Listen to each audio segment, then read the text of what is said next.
This December, Cinemark is really excited about the new movie, Mary Queen of Scots, and I'm here with the director of the movie, Josie Rourke, and also Joe Alwyn, who plays one of the courtsmen, or one of the sons of the Earl. Josie, we're going to start with you, because this is a movie about power, it's a movie about love, it's a movie about politics. Yeah, and you've just totally sold it to me. And it's seen from two perspectives, of that of Elizabeth and that of Mary Stuart. How did you come to the project, and then how do you put this thing together? Okay, so I was very honoured to be invited onto the project by Working Title, who are a UK production company, and they went to focus with our pitch for the film, which was exactly about these two queens. So let's tell the story of the extraordinary Mary Queen of Scots, but let's put her cousin Elizabeth in it, and let's work out how these two women, who are struggling for power and to retain their thrones, have both a sisterhood and a rivalry that really echoes throughout time.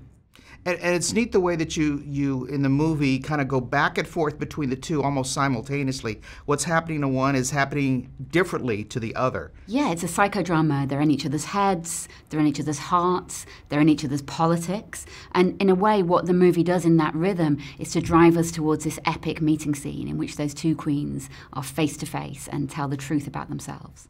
Reckless child! I have worked too long and too hard, with too much bloodshed, to secure peace in our land. Do not let your cursed passion rule you. 'Tis your voice raised, sir, and you would lower it in my presence. If my counsel no longer has value, then I am obliged to withdraw from court. If you must.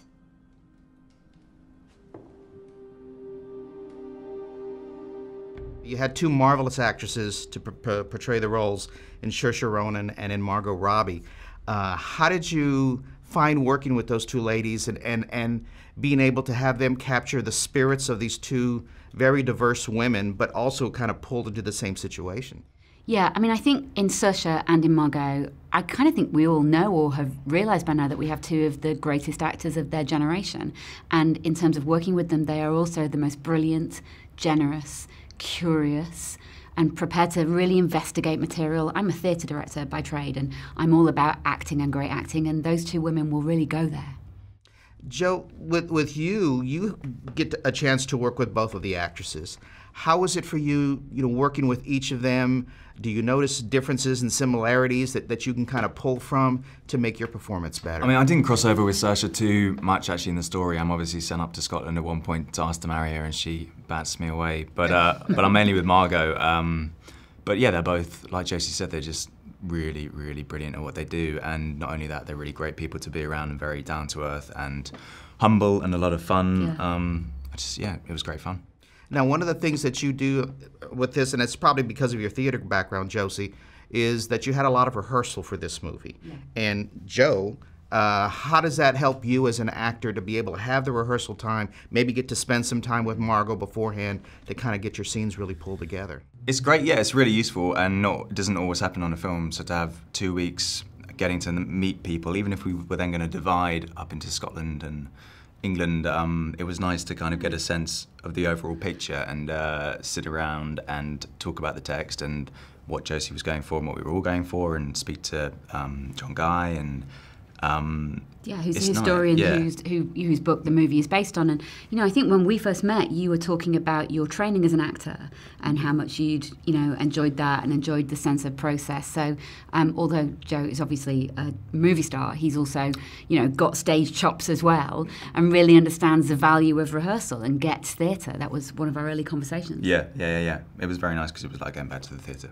And getting back to you, that's really important to be able to have the camaraderie that what's the word I'm looking for? When actors can kind of come together and really bond with each other. Yeah, I guess we'd say ensemble, would we? That's the kind of principle in theatre. And certainly, I mean, I had a lot of fun doing this. I don't know if you did. Yeah, of course. But yeah, I mean, it's a very intense story. It is about politics. There are high stakes going on. The relationship that you have with Elizabeth, there's something, we often said about it that actually in this very high-stakes drama, what you have in the relationship between Joe's character, Dudley, and Elizabeth is in some sense the kind of purest part of the film. There's a genuine tenderness there between the two of them. And what Joe is able to do and what I loved exploring with you in rehearsal was actually I mean, I guess I'd call it the mutual understanding in their relationship. And now you have the boldness to doubt my judgment. You had better question yours. I regret that you perceive me as a failure. We serve you fully, with all our hearts. Any one of us would gladly die for you, but Mary is our foe and a Catholic. She is only your queen if I should not produce an heir. And will you, madam? For you have given us little hope so far. You know, you came from a theater background, so that was kind of your perspective. This is your first time directing a feature film. It certainly is. First of all, congratulations on Thank that. you. But beyond that, how do you pull your experience from theater into putting together something that a large-scale movie like this? Because you're doing sets that are outdoors, in large rooms, and you're able to utilize the camera for close-ups and to really be able to bring out more emotions from some of your actors, or visible emotions that you don't necessarily get on the stage. Totally, and I spent my life in rehearsal rooms seeing actors do incredibly beautiful kind of micro moments and gestures that I've been so moved by in a rehearsal room. And, you know, I see an actor do that and I go, I'm going to have to translate that to 600 seats. Like, how can that happen? You know, so I feel almost like all of that time I spent in rehearsal rooms gathering that precious material, I was able to bring that into the close-up and onto screen. In terms of scale, really, if you're a theatre director, you spend a lot of time saying to actors, could you just imagine a mountain for me, please? I know that only goes 4 rows back over there, but let's agree it's kind of that fire exit sign. How big do you think that mountain is, Joe? I don't know, is there snow on the top of it? You know, we do these little exercises. And then Joe will very brilliantly imagine a mountain for me. Yeah. Now I can just put Joe on a mountain. I don't think I was on a mountain, actually. No, well, you are in, well... there's a horse that rides through some mountains that we imagine you're on the back of. Yeah. Let's say that. What are some of the things that she brought as a director to the movie that maybe you hadn't experienced yet, that really made it jump for you? It was brilliant. I mean, every time I've been on a film set, which is still, you know, a relatively new experience, I'm just blown away by the amount of work it takes to be at the helm of that, and the amount of people and the amount of departments it takes to run, and to kind of have a clear vision and voice to cut through everything else and know what you want. And so for Josie to do that, A, for the first time, and also on a film like this, this size and scale, is just, I think, unbelievable. I just did an unbelievable job. Oh, thank you very much. It's true.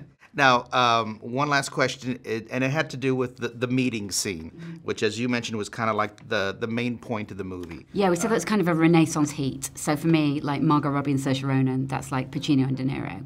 You know, you go, let's take a long scene, a bit like a theatre scene, and give these two incredible actors the opportunity to really show us all the dimensions of these characters within these 12 pages. And the thing about it, when you shot the scene, it was basically at the end of Margot's run of shooting and then at the beginning of Saoirse's. And they really hadn't had a chance to work that scene together. So they really kind of came in fresh, not really knowing what to expect. That really kind of heightened it up for you, didn't it? Yeah, and that was a choice. We could have spent a lot of time rehearsing that scene, but actually, and we looked at it for maybe an hour in the rehearsal room, and it was so clear to me, but both of those women had embedded that scene so deep in their preparation and were so ready to do that. I was like, we can leave this.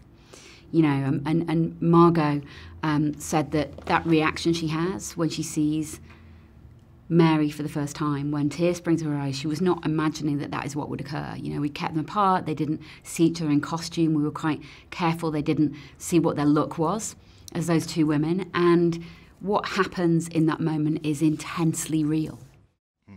It really does come off on the screen. Oh, great, thank you. Joe and Josie, thanks a bunch for the time today. Great job with the movie. Great chatting to you, thank you. Thank you.